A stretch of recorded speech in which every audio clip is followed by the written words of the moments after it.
오늘은 10월의 첫날입니다. 그리고 우리 창세기 강해를 마치고 이제 오늘부터 사도행전 강해를 본격적으로 시작합니다. 여러분 사도행전 바인더를 다 받으셨죠? 예, 자 이제 오늘 마치고 가실 때는 어떻게 하시면 되냐면 여러분 새가족실 앞에 꽂혀져 있는 창세기 강해 바인더를 이제 가지고 집으로 가시면 됩니다. 그리고 오늘 여러분 받으신 이 사도행전 바인더에는 포스트잇이 붙여져 있는데요. 거기에다가 본인 이름을 쓰시고 책꽂이에다가 꽂아 놓고 가시면 되겠습니다. 집에 가서 공부 안 하실 테니까 굳이 가져가실 필요가 없습니다. 다음 주 수요일 되면 또 깜빡하시고 그냥 오시게 되니까요. 사도행전 바인더는 이제 책장에 책꽂이에 다 꽂아 두시고 그동안 3년 3개월 동안 말씀 나눴던 창세기 강의 그 노트는 여러분이 소중하게 가지고 가셔서 이제 집안의 가보로 잘 보관하시고 후손들에게 대대로 물려주시면 되겠습니다. 그리고 이제부터 우리 사도행전 말씀을 시작하게 될 때 사도행전 말씀을 이렇게 잘 기록하시면서 또 매주 수요일 말씀의 은혜를 누리시기를 바랍니다. 자, 오늘부터 우리가 이제 본격적으로 사도행전 말씀을 시작하게 됩니다. 사도행전 말씀은 예수님께서 부활하시고 승천하시고 난 이후에 사도들이 복음을 전한 행적들과 내용들이 이 속에 기록되어져 있습니다. 예수 그리스도의 십자가 부활의 복음, 하나님 나라의 복음을 예수님께서 사도들에게 맡겨 주셨고요. 사도들이 성령께서 보내시는 곳을 따라 땅 끝까지 이르러서 복음을 어떻게 증거했는가라고 하는 내용이 이 속에 담겨져 있습니다. 복음을 위해서 얼마나 많이 헌신했는지, 또 그들이 얼마나 선교적인 존재로 공동체로 살았는지 하는 말씀을 우리가 함께 좀 생각해 보고자 합니다. 이번 사도행전 강해 설교를 시작하면서 주제를 그렇게 잡아봤어요. 땅 끝으로 가는 복음의 증인들이라고 하는 주제를 한번 잡아봤습니다.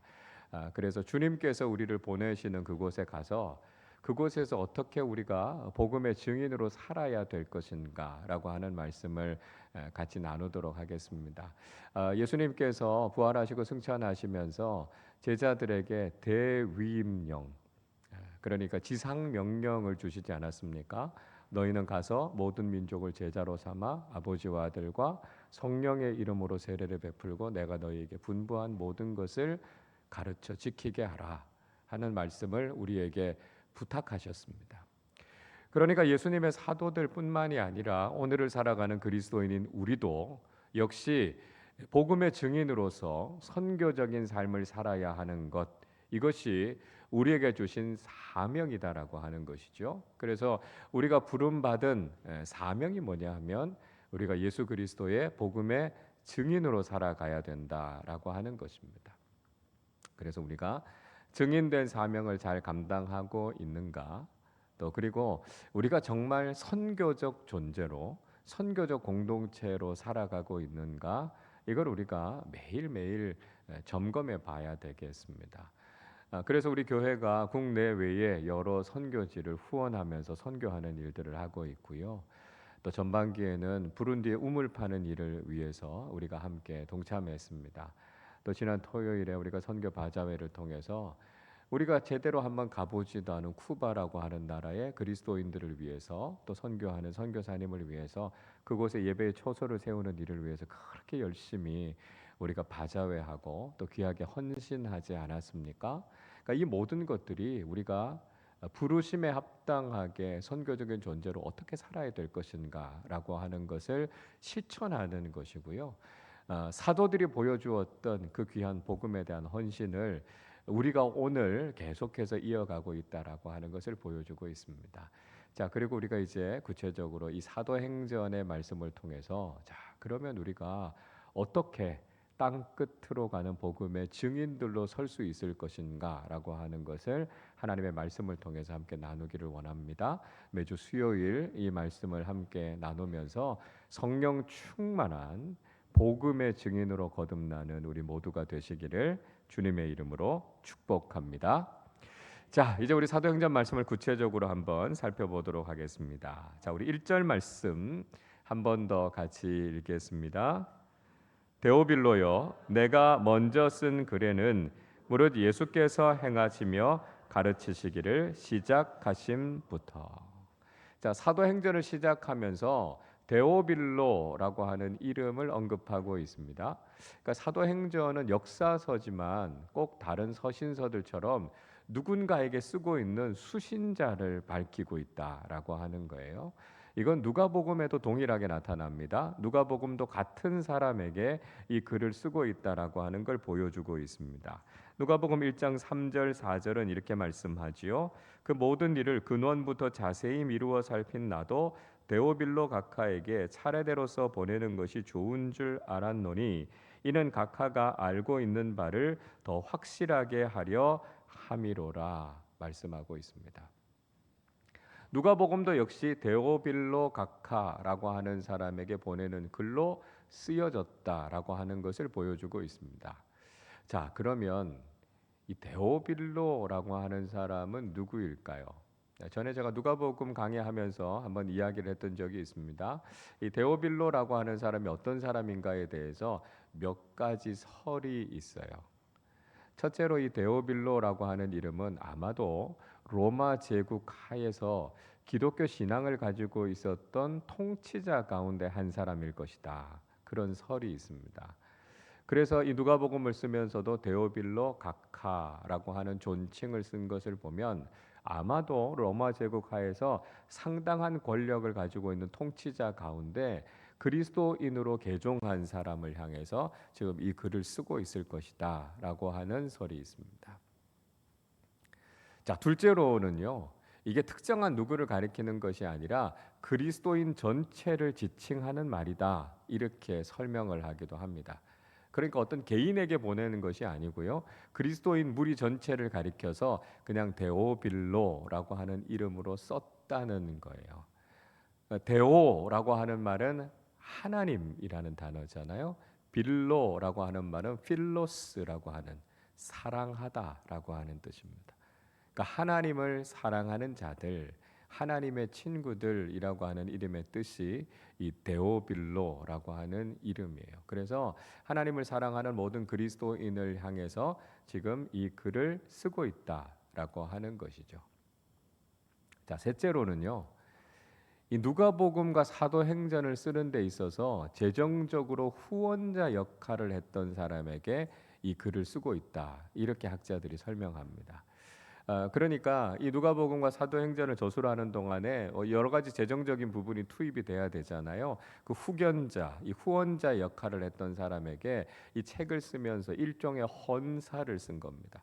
우리가 이제 책을 출간할 때 보면 감사의 글을 쓰잖아요. 누구누구에게 감사하다라고 하는 이 헌사를 쓰게 되는데 그 대상 중에 한 사람이 바로 데오빌로였을 것이다. 그래서 그에게 감사의 글, 헌사의 형식으로 지금 이렇게 쓰고 있다. 이렇게 설명하는 학자들도 있습니다. 자, 계속 이어서 1절에서 내가 이렇게 말하고 있지요. 내가. 이 사도행전을 쓰고 있는 기록자가 누군가라고 하는 것을 밝히고 있습니다. 여기에서 나는 누굽니까? 여러분 잘 아시는 의사였던 누가였습니다. 의사고 일종의 과학자였으니까요. 누가가 이걸 기록하면서 굉장히 객관적이고 사실적으로 기록합니다. 그래서 많은 사람들에게 보다 더 설득력 있게 이 글을 써내려가고 있는 것을 볼 수 있습니다. 의사 누가가 썼던 또 다른 책인 누가복음에도요. 아주 구체적으로 또 역사적인 사실에 근거해서 이 일들을 쭉 기록하고 있는 걸 볼 수 있어요. 그래서 누가복음 3장 1절 2절의 말씀을 보면 예수님께서 공생애를 시작하실 때의 상황에 대해서 이렇게 기록하고 있습니다. 디베르 황제가 통치한 지 15해 곧 본디오 빌라도가 유대의 총독으로 헤롯이 갈릴리의 분봉왕으로 그 동생 빌립이 이두레와 드라니곳의 지방의 분봉왕으로 루사니아가 아빌레네의 분봉왕으로 안나스와 가야바가 대제사장으로 있을 때에 하나님의 말씀이 빈들에서 사가랴의 아들 요한에게 임한지라 이렇게 기록하고 있습니다. 그러니까 누가는요 당시의 역사적인 상황, 정치적인 통치자들이 누군가, 또 종교적인 권력자들이 누군가라고 하는 구체적인 이름과 시기를 언급하면서 아주 사실적으로 이 내용을 기록하고 있습니다. 자, 그러니까 일반적인 역사를 근거로 해서 지금 구속사를 써내려가고 있다라고 하는 걸 알 수 있어요. 자, 이렇게 써내려가고 있다는 건 뭐냐면 많은 사람들에게 굉장히 설득력 있게 다가가고요. 아, 이게 정말 역사적인 사실이구나라고 하는 걸 확인할 수 있도록 그렇게 구체적이고 사실적으로 누가가 지금 써내려가고 있다라고 하는 걸 알 수 있습니다. 자, 이 누가는요, 아마도 사도행전이 2차 전도 여행을 떠날 때 바울의 전도팀에 같이 합류했던 것으로 보입니다. 자, 그것을 알 수 있는 증거가 있어요. 사도행전 16장 11절에 보면 이렇게 말씀합니다. 우리가 드로아에서 배로 떠나 사모드라게로 직행하여 이튿날 네아폴리로 가고, 이렇게 말씀합니다. 사도행전은요 3인칭 시점으로 쓰여지고 있어요. 그가, 그들이 뭐 이렇게 쭉 쓰이다가 이 사도행전 16장 11절에 오면 주어가 어떻게 됩니까? 우리가 이렇게 돼요. 우리가. 예.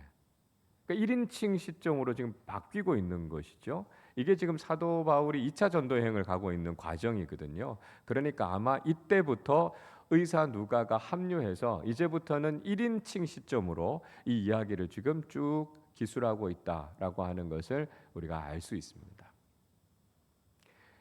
그리고 마지막에 사도 바울이 순교할 때까지 누가가 계속해서 같이 있었던 것을 볼 수 있습니다. 디모데후서 4장 11절은 이렇게 말씀해요. 누가만 나와 함께 있느니라. 내가 올 때에 마가를 데리고 오라. 그가 나의 일에 유익하니라. 이렇게 말씀합니다. 자, 바울이 로마의 감옥에 갇혀서 디모데에게 마지막 편지를 쓴 것이 디모데후서입니다. 그때 바울이 무슨 이야기를 하냐면 누가만 나와 같이 있다는 거예요. 자신과 함께 했던 동역자들이 다 떠나고 인생의 마지막, 복음을 전하는 마지막에 이제 누가만 자기 옆에 남아 있다라고 하는 것이죠. 그러니까 누가가 사도 바울의 복음을 전하는 데 있어서 굉장히 충실한 동역자로 같이 있었을 뿐만 아니라 바울의 주치 역할을 했던 사람이 바로 이 누가였다는 것이죠. 그리고 결국 로마의 감옥에서 바울이 순교하지 않습니까? 그때 순교의 현장에도 누가가 같이 있었을 것이고요. 아마 바울의 시신을 수습한 사람도 누가였을 것이다. 학자들은 그렇게 보고 있습니다. 그러니까 이 누가라고 하는 사람이 그만큼 바울의 선교 사역에 있어서 굉장히 중요한 동역자였고요. 끝까지 그와 함께 했던 아주 충성스러운 일꾼이었다라고 하는 것을 우리가 볼 수 있는 것이죠. 자, 계속해서 1절에서 누가는 이렇게 이야기해요. 내가 먼저 쓴 글, 이렇게 밝히고 있습니다. 자, 내가 먼저 쓴 글, 누가가 사도행전을 적기 전에 쓴 글이 있었다는 것이죠. 그 글이 무엇입니까? 누가복음입니다. 누가복음. 그래서 이 누가복음은 사도행전의 전작이라고 할 수 있어요. 그래서 이 누가복음과 사도행전은 서로 짝을 이루고 있고요. 신약의 역사 전체를 다 보여주고 있는 것이 바로 이 누가복음과 사도행전입니다. 그러니까 누가복음과 사도행전을 이렇게 쭉 펼쳐놓고요. 거기에다가 다른 복음서의 내용들 그리고 서신서의 내용들을 그 역사에 따라서 이렇게 잘 배치를 하면 신약 성경 전체를 연대기적으로 읽을 수 있다는 거예요. 그러니까 그 틀을 잡아주는 게 바로 이 누가복음과 사도행전이라고 하는 겁니다. 자, 그런 의미에서 이 누가복음과 사도행전은 굉장히 중요한 역할을 한다. 이렇게 이야기할 수 있죠. 자, 이 누가복음과 사도행전은요 고리로 연결이 되어 있습니다. 고리로.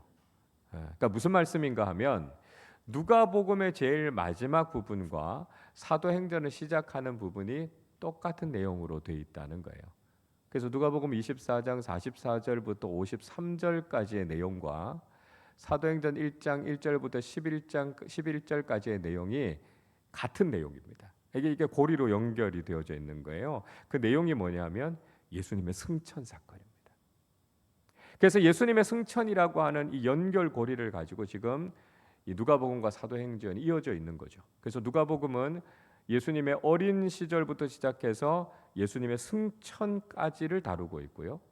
사도행전은 예수님의 승천으로부터 시작해서 사도들이 복음을 전해서 바울이 로마 감옥에 갇혀서 가택연금이 된 거죠. 거기에서부터 로마의 복음을 전하는 이야기까지 그렇게 쭉 연결되어져 있다라고 하는 것을 알 수 있다라고 하는 것이죠. 자, 오늘 본문에서 누가는요, 내가 먼저 쓴 글, 그러니까 누가복음에 도대체 어떤 내용을 기록하고 있었는가라고 하는 걸 이야기하고 있습니다. 1절 마지막 부분에 보면 예수님께서 행하시고 말씀을 가르치시기 시작할 때부터를 기록하고 있다는 거죠. 그러니까 공생애를 시작했던 내용을 누가복음에서 쭉 기록하기 시작해서 어디까지 적고 있습니까? 자, 오늘 2절 말씀을 보세요. 그가 택하신 사도들에게 성령으로 명하시고 승천하신 날까지의 일을 기록하였노라 말씀하죠. 자, 그러니까 예수님의 공생의 시작부터 누가복음을 기록하기 시작해서 마지막 24장에 가면 무슨 내용이 있다는 거예요. 예수님께서 승천하시면서 제자들에게 너희에게 약속하신 성령님을 기다리라고요. 그래서 승천하시는 그 사건까지의 내용을 누가복음에 기록하고 있다라고 하는 걸 밝히고 있죠. 자, 정말 그런 내용인가? 누가복음 24장 50절부터 53절까지는 이렇게 말씀합니다. 예수께서 그들을 데리고 베다니 앞까지 나가사 손을 들어 그들에게 축복하시더니 축복하실 때에 그들을 떠나 하늘로 올려지시니 그들이 그에게 경배하고 큰 기쁨으로 예루살렘에 돌아가 늘 성전에서 하나님을 찬송하니라. 이게 누가복음의 마지막 내용입니다. 예수님의 승천 기록으로 누가복음이 마치고 있고요. 오늘 그다음에 우리가 다음 주에 살펴보게 되는 이 사도행전의 말씀 속에서 다시 한번 이 승천과 관련되는 내용이 반복되어 있다라고 하는 것을 우리가 알 수 있는 것이죠. 자, 그래서 이렇게 누가복음과 사도행전이 서로 잘 연결되어져 있다라고 하는 것을 우리가 이해하는 것이 중요하다라고 하는 것입니다. 자, 그러면 이 사도행전은 언제쯤 기록이 된 것일까요? 사도행전의 기록 연대에 대해서 학자들의 의견이 좀 분분하기는 합니다. 가장 일반적으로 또 가장 빠른 시기로 이야기하는 것은 보통 주후 60년에서 63년경 정도의 이 사도행전이 기록됐을 것이다 이렇게 봅니다. 그러니까 왜 그러냐 하면 주후 62년에 바울이 로마의 감옥에 1차 투옥이 되거든요. 근데 이게 감옥에 갇힌 게 아니라 그냥 가택 연금이 된 겁니다. 그래서 2년 동안 거기 있으면서 사람들을 만나기도 하고 전도하기도 하고 자유롭게 했어요. 그 이야기가 주후 62년의 이야기인데요. 그 이야기가 로마서 사도행전 28장에 기록이 되어져 있습니다. 그런데 그 이후에 일어났던 일들, 주후 64년에 네로 박해가 있었고요. 주후 70년에는 예루살렘 성전이 무너지는 이야기가 있는데 그 내용과 관련되는 것은 전혀 언급되지 않는 걸 보면 아마 이 시기에 쓰여졌을 것이다 이렇게 보고 있습니다. 또 다른 학자들의 견해도 있어요. 그보다 좀 늦은 주후 80년에서 90년경에 쓰여졌을 것이다 이렇게 보는 견해도 있고요. 아주 늦게 보는 사람들은 110년부터 120년 사이에 쓰여졌을 것이다 이렇게 보는 사람들도 있기는 합니다. 사도행전의 역사 자체가 이미 2000년이라고 하는 오랜 시간 전에 일어났던 일이기 때문에 구체적으로 어떤 시기에 쓰여졌다 이렇게 특정하기는 사실은 좀 어려운 부분들이 있다 이렇게 이야기할 수 있겠습니다. 자, 마지막으로 우리가 하나 더 생각해 볼 것, 사도행전이 어떤 구조로 이루어져 있는가라고 하는 전체적인 틀을 한번 우리가 정리해 보는 것이 필요하겠다는 생각이 듭니다. 사도행전은 전체 28장으로 이루어져 있습니다. 그리고 사도행전 전체의 구조는 사도행전 처음에 나오는 사도행전 1장 8절의 구조를 그대로 따라가고 있습니다. 여러분 잘 아시는 말씀이죠. 오직 성령이 너희에게 임하시면 너희가 권능을 받고 예루살렘과 온 유대와 사마리아와 땅 끝까지 이르러 내 증인이 되리라 하시니라. 자, 이 말씀 그대로 사도행전은 그 구조를 가지고 있습니다. 그래서 사도행전 1장부터 7장까지는 예루살렘의 복음이 어떻게 전해지고 있는가라고 하는 이야기가 소개되고 있습니다. 그리고 8장부터 12장까지는 그 복음이 유대 땅으로 퍼지게 되고요, 사마리아 지역에까지 이르게 되는 이야기가 나와요. 그리고 거기에서 일부 이방인들에게 또 이방 지역으로 복음이 퍼져가는 이야기가 8장에서 12장까지 나옵니다. 그리고 13장부터 28장까지는 비로소 사도들이 땅 끝까지 가서 어떻게 복음을 전하는가라고 하는 이야기가 쭉 나오고 있습니다. 자, 그리고 이런 사도행전의 구조에 따라서 중심 인물에도 변화가 있어요. 1장부터 12장까지는 주로 예루살렘 교회의 사도들이 주된 역할을 하게 되고요, 그 중심에 바로 베드로가 있죠. 그리고 13장부터 28장까지는 바울과 그 전도 팀들이 아시아와 유럽을 거쳐서 복음을 전하러 가는 이야기들이 나오고요, 역시 그 중심적인 역할을 사도 바울이 하고 있다라고 하는 것이죠. 자, 그래서 우리가 사도행전을 시작하면서 이런 사도행전에 대한 개관, 전체적인 틀을 좀 우리가 한번 정리해 놓고, 사도행전을 우리가 이런 관점에서 또 이런 구조를 가지고 또 이런 중심을 가지고 좀 사도행전을 이해하면 잘 이해할 수 있겠구나라고 하는 걸 가지고 사도행전을 좀 보면 좋겠습니다. 자, 오늘 본문의 말씀에서 특히 누가는요, 예수님께서 부활하시고 승천하시기까지 40일 동안의 시간이 있었는데, 그 40일 동안에 예수님께서 강조하셨던 주제가 무엇인가라고 하는 것을 우리에게 들려주고 있습니다. 3절 말씀 우리 같이 읽겠습니다.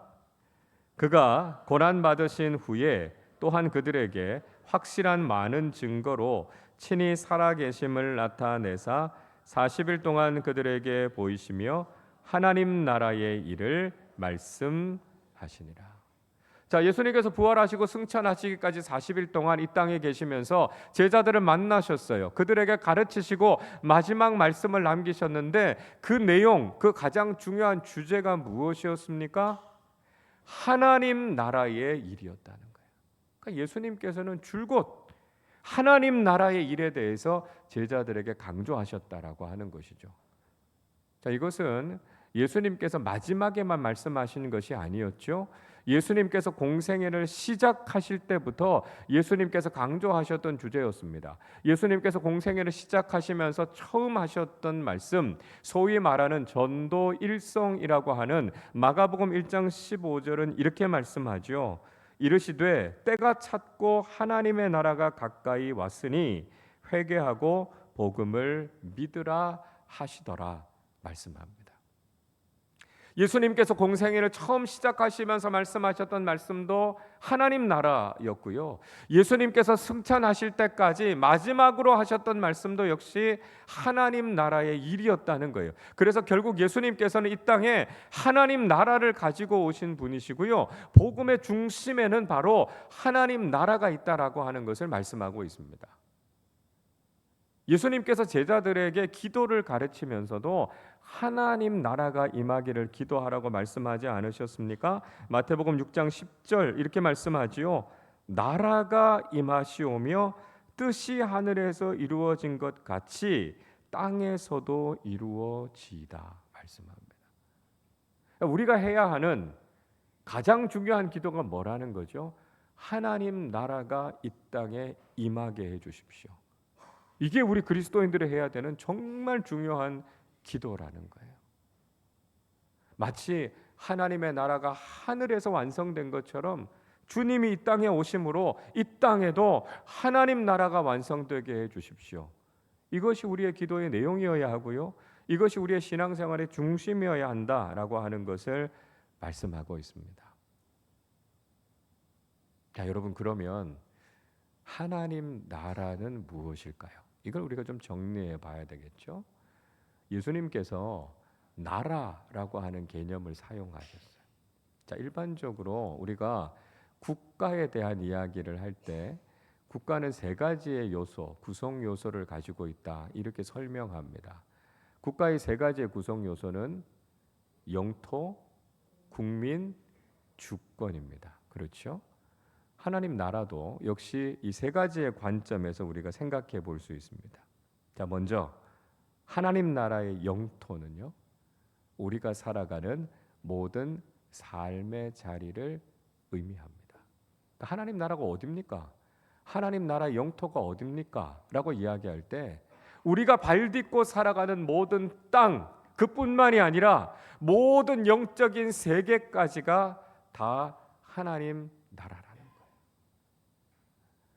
그러니까 하나님 나라는요, 우리가 살아가는 모든 삶의 자리고요. 그렇기 때문에 우리가 해야 되는 사명이 무엇입니까? 우리가 살아가는 모든 삶의 자리를 하나님 나라로 일구어 가는 것. 이것이 바로 우리가 해야 하는 사명이라는 것이죠. 여러분, 교회만 하나님 나라가 아닙니다. 물론 우리가 교회에서 신앙생활하는 동안 하나님 나라를 맛보아야 하죠.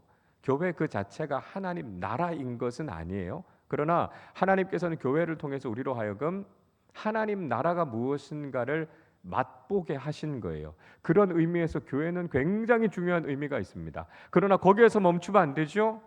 우리의 가정도 하나님 나라가 되어야 합니다. 우리의 직장과 일터도 하나님 나라가 되어야 합니다. 학생들은 내가 공부하는 학교를 하나님 나라로 일구어 가야 됩니다.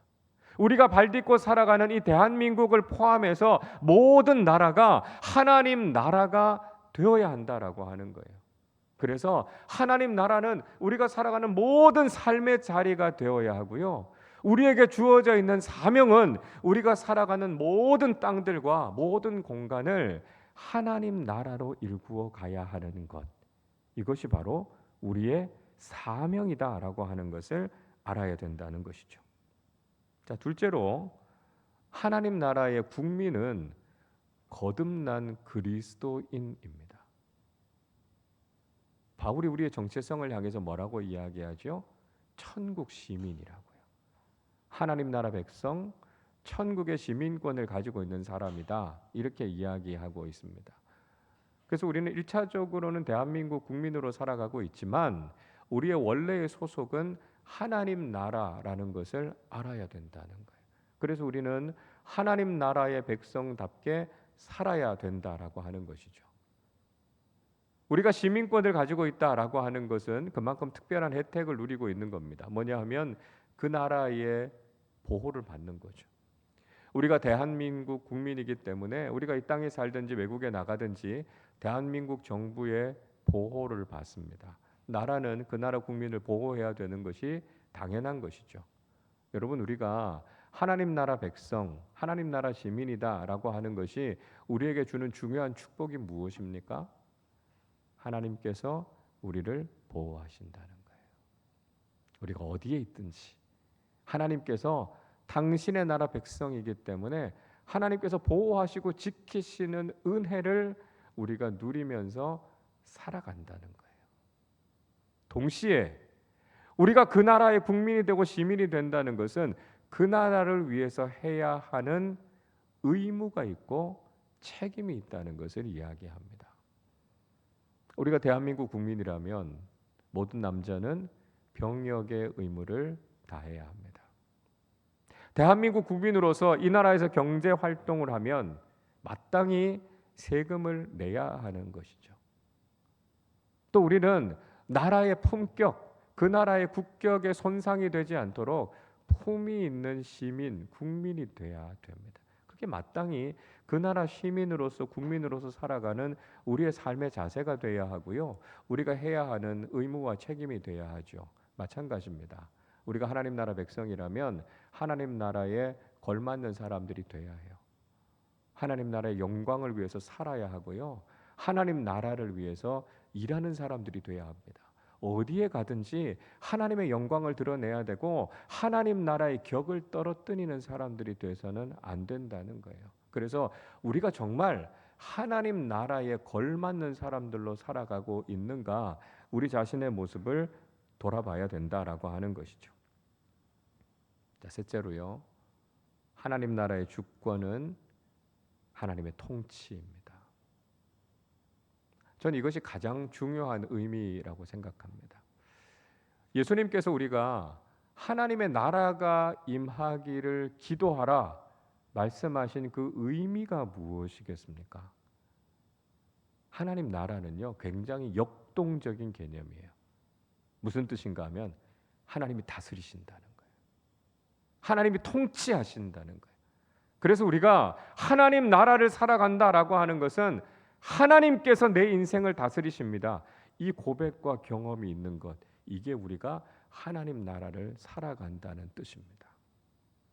그러니까 하나님만이 내 인생을 다스리시고 하나님만이 내 삶의 주인 되어 주셔서 우리는 하나님께 온전히 순종하는 삶을 살아갈 때 우리가 하나님 나라 백성으로 살아간다는 것이죠. 근데 안타까운 것은 오늘날 많은 그리스도인들이 하나님의 다스리심을 받지 않고 세상의 다른 것들의 다스림을 받으면서 사는 사람들이 너무 많다는 것입니다. 때로는 돈의 다스림을 받고요. 때로는 세상의 권력 아래 굴종하고요. 때로는 세상의 명예나 인기에 자신의 영혼을 팔기도 하고요. 다른 사람들의 다스림 속에 살아가고 있는 사람들이 많이 있습니다. 여러분, 하나님께서만 우리를 다스리신다라고 하는 이 믿음의 고백을 하지 못한다면 우리는 하나님 나라를 살고 있는 것이 아니라는 거예요. 세상의 다른 그 무엇이 아니라 하나님만이 내 인생을 다스리시고, 그래서 하나님의 말씀이라면 내가 그 말씀에 온전히 순종하겠습니다. 우리가 그 고백을 할 수 있을 때 우리는 진짜 하나님 나라를 살아가는 사람들이 될 수 있다라고 하는 것을 꼭 기억하실 수 있기를 바랍니다. 근데 문제는 예수님께서 이렇게 하나님 나라에 대해서 강조하셨는데 예수님께 3년 동안이나 제자 훈련을 받았던 예수님의 제자들조차도 여전히 세상 나라에 관심을 가지고 있었다는 것입니다. 오늘 본문 뒤쪽에 있는 6절에서는 이렇게 말씀하죠. 그들이 모였을 때에 예수께 여쭈어 이르되 주께서 이스라엘 나라를 회복하심이 이때니까, 이렇게 질문합니다. 예수님께서 40일 동안 그렇게 열과 성을 다해서 예수님께서 이 땅에 가지고 오신 하나님 나라가 무엇인지, 하나님 나라의 일이 무엇인지를 집중해서 제자들에게 가르치셨어요. 그리고 예수님께서 이제 승천하시기 바로 전에 제자들이 물었던 마지막 질문은 주님, 이스라엘 나라가 다시 세워질까요? 이 질문을 하고 있는 겁니다. 예수님의 제자들뿐만 아니라 모든 유대인들이 그렇게 바라고 있었던 것은 정치적인 다윗의 왕국이 회복되는 것이었습니다. 여전히 하나님 나라가 아니라 이 세상의 나라에 관심을 가지고 있는 제자들의 모습을 보게 됩니다. 여러분, 이것이 제자들의 이야기만입니까? 우리도 다르지 않다는 거예요. 우리도 하나님의 나라, 하나님의 다스리심, 영적인 하나님의 통치, 하나님의 임재, 거기에 관심을 갖고 살아가는 것이 아니라 어떻게 하면 세상에서 더 많은 것을 가질까, 어떻게 하면 세상에 더 많은 것을 누릴까 하는 것에 우리의 마음이 다 빼앗겨 있지 않습니까? 주님께서는 우리의 눈을 들어서 하늘을 바라보라고 말씀하시는데 우리는 계속해서 땅만 바라보고 땅의 것을 보고 있는 거예요. 그래서 우리도 여전히 하나님 나라에 대한 관심과 그 열정을 가지고 살아가는 것이 아니라 여전히 세상의 나라를 바라보면서 살아가고 있는 우리의 모습을 보게 된다라고 하는 것이죠. 자, 여러분, 그렇기 때문에 우리가 이 땅을 살아가는 동안 하나님 나라의 가치를 추구하면서 살아갈 때 이 하나님 나라의 가치와 세상 나라의 가치가 충돌하는 것들을 참 많이 경험하게 됩니다. 그러니까 왜냐하면 하나님 나라는 세상 나라하고는 다르거든요. 하나님 나라는 세상이 보기에는 굉장히 낯설고 굉장히 어색한 나라가 하나님 나라입니다. 그래서 세상이 추구하는 것과 하나님 나라가 추구하는 것이 다르기 때문에 우리가 진짜 그리스도인으로서 하나님 나라의 가치를 추구하면서 살아가다 보면 세상의 나라와 그 가치와 충돌하는 것들을 경험하게 된다는 거예요. 그러니까 왜냐하면 하나님의 나라는 세상의 나라에 속하는 것이 아니기 때문에 그렇습니다. 그래서 예수님께서 요한복음 18장 36절에서 이렇게 말씀하세요. 예수께서 대답하시되 내 나라는 이 세상에 속한 것이 아니니라. 만일 내 나라가 이 세상에 속한 것이었더라면 내 종들이 싸워 나로 유대인들에게 넘겨지지 않게 하였으리라. 이제 내 나라는 여기에 속한 것이 아니니라 말씀하고 계십니다. 자, 예수님께서 말씀하신 하나님 나라가 이 세상에 속해 있고 이 세상의 질서를 따라가는 것이라면 예수님께서는 제자들이 싸워서 예수님이 십자가에 달리지 않게 하셨을 거라는 거예요. 세상적인 힘과 권력과 소유를 가지고 세상과 싸워서 세상적인 방식으로 승리하셨을 것이다 말씀하고 있습니다. 그러니까 오늘날 나라와 나라들이 자신이 가지고 있는 힘과 무력을 가지고 서로 전쟁을 해서 이기잖아요. 승전국이 되면 그 모든 세상의 이권들을 다 가지고 가는 것처럼 그런 식으로 하나님의 나라가 확장되어 갔을 것이다 라고 하는 것입니다. 그러나 예수님께서 말씀하신 하나님 나라는 이 세상에 속한 나라가 아니라는 거예요. 그래서 하나님 나라를 이 땅 가운데 이루시기 위해서 예수님께서는 세상의 힘을 가지고 싸우셨던 것이 아니라 십자가 위에서 죽으심을 통해서 많은 사람들에게 구원받을 수 있는 길을 열어놓으셨다라고 하는 것이죠. 그렇기 때문에 하나님 나라를 추구하는 사람들에게 있어야 하는 가장 중요한 능력은 무엇입니까? 영적인 능력이라는 거예요. 우리가 싸워야 하는 싸움의 본질은 무엇입니까? 그게 바로 영적인 싸움이라는 거예요. 그래서 사도 바울이 마지막 때에 그리스도인들을 향해서 에베소서를 향해 통해서 하나님의 전신갑주를 입으라 말씀하고 있지 않습니까? 마지막 때에 우리가 무엇을 가지고 싸워야 된다고요? 하나님의 말씀인 성령의 검을 가지고 싸워야 된다고요. 마귀가 우리를 향해서 불화살을 쏠 때 그것을 막아낼 수 있는 믿음의 방패를 들어야 한다고요. 구원의 확신의 투구를 쓰고 구원으로 우리의 의의 호심경을 두르고 복음의 신을 신고 나아가서 믿음으로 싸우는 사람들이 돼야 된다는 거예요. 그리스도의 영적인 군사가 되어서 이 세상 속에서 이 믿음의 싸움에서 승리해야 된다는 것이죠. 물론 우리가 가지고 있는 이 믿음과 영적인 싸움이 눈에 드러나 보이는 싸움이 될 수도 있고 저항이 될 수도 있을 겁니다. 그러나 그 싸움에서 온전히 승리하기 위해서는요, 영적인 능력이 있어야 된다는 거예요. 우리의 진짜 싸움이 뭔가? 우리가 그리스도인으로서 진짜 무장해야 되는 것이 무엇인가? 우리가 하나님 나라를 위해서 싸우기 위해서 우리에게 정말 필요한 것이 무엇인가? 그 영적인 무장을 갖추고 있을 때 우리는 이 위험한 세상 속에서도 믿음의 싸움을 통해서 승리할 수 있다는 거예요. 우리를 하나님 나라의 군사로 불러주셨고 우리가 영적인 무장과 하나님의 말씀의 진리를 가지고 이 세상과 맞서 싸워서 믿음의 능력으로 복음의 진리로 세상을 이기는 사람들이 되어야 한다는 것이죠. 이것이 바로 우리 주님께서 말씀하신 하나님 나라의 일이라는 것입니다.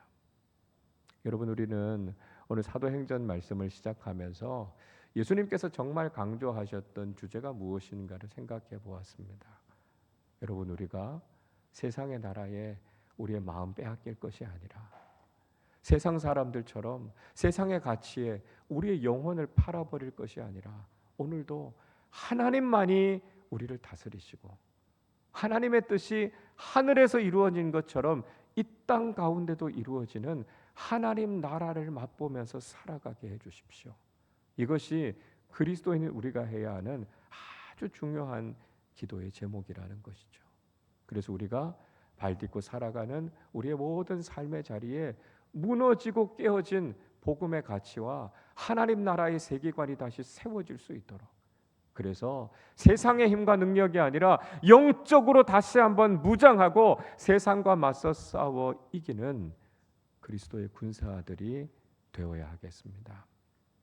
복음의 진리가 무엇인지를 바르게 깨닫고 하나님 나라의 복음을 위해서 땅끝으로 나아가 귀한 선교적 사명을 잘 감당하는 복음의 증인들이 다 되셔서 하나님 나라의 일꾼으로 하나님의 영광과 그 나라의 영광을 위해 귀하게 쓰임받는 믿음의 사람들이 다 되시기를 주님의 이름으로 축원합니다. 우리 시간에 찬양하고 기도하겠습니다. 이곳에 임하신 하나님 나라, 믿음으로 하나님 나라를 세워가고 하나님 나라의 일꾼으로 복음의 증인들로 살게 해 주옵소서. 함께 찬양하고 기도하도록 하겠습니다. 이곳에 임하신 하나님 나라 가난한 마음으로 바라보리라. 먼저 그 나라 그 뜻 구하며 나의 삶 드리리. 주님이 맡기신 하나님 나라 믿음의 눈으로 바라보리라. 하늘의 뜻이 이 땅 가운데 완성될 그날까지 믿음 다하여 그 위에 서리라. 하나님의 나라는 무너지지 않으리. 믿음 다하여 그 나라 세워가리라.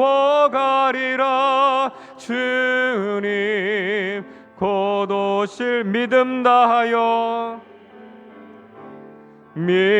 다하여 그 위에 서리라. 하나님의 나라는 무너지지 않으리. 믿음 다하여 그 나라 세워가리라.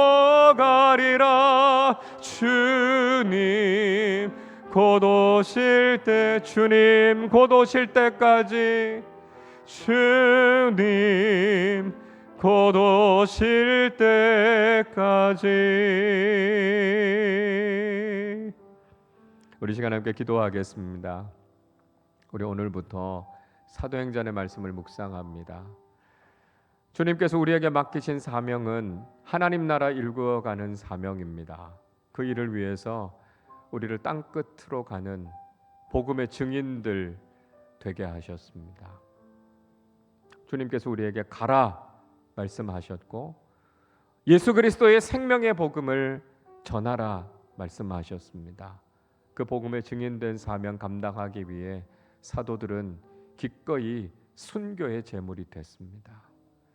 사도행전을 통하여서 복음을 전했던 사도들의 헌신과 열정이 우리에게 도전이 되게 하여 주시옵소서. 그리고 우리의 마음속에 하나님 나라가 세워지게 하여 주시고 핍박 가운데서도 위기 속에서도 오직 하나님 나라를 증거하는 복음의 증인들로 살게 하여 주시옵소서. 그래서 우리가 살아가는 모든 삶의 자리를 하나님 나라로 일구어가는 복음의 증인들 되게 하여 주시고 오직 하나님만이 우리를 다스리시고 하나님 나라와 그 영광을 위해 헌신하는 주님의 귀한 일꾼들, 선거적인 공동체인 우리 아름다운 교회 되게 하여 주시옵소서. 우리 말씀을 생각하며 함께 합심으로 기도하겠습니다. 하나님 아버지 감사합니다. 사도행전의 말씀을 시작합니다. 하나님의 말씀을 통해 다시 한번 우리에게 말씀하시는 주님의 음성을 듣기를 원합니다. 땅끝으로 가는 복음의 증인들 되게 하여 주시고 사도들이 예수 그리스도의 복음을 증거하기 위해 기꺼이 순교의 길, 십자가의 길을 걸었던 것처럼 우리에게 맡겨주신 이 귀한 복음을 가지고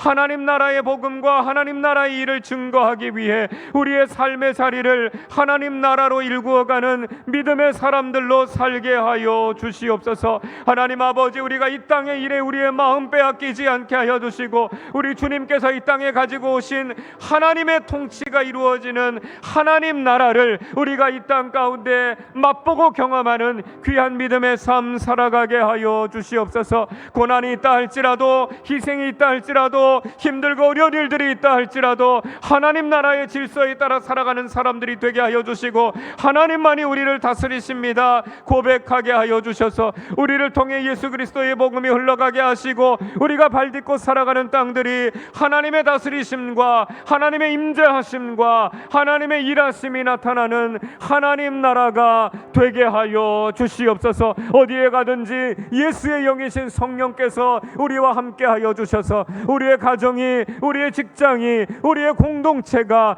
이 나라와 이 민족이 하나님 나라로 세워지게 하여 주시고, 주님 다시 오실 때까지 하나님 나라를 믿음으로 세워가는 이 귀한 사명 잘 감당하는 믿음의 일꾼들, 선교적인 삶을 살아가는 선교적인 공동체가 되게 하여 주시옵소서. 하나님 아버지 감사합니다. 우리에게 예수 그리스도의 복음, 하나님 나라의 복음을 듣게 하여 주셔서 하나님 나라 백성으로 살아가게 하심을 감사드립니다.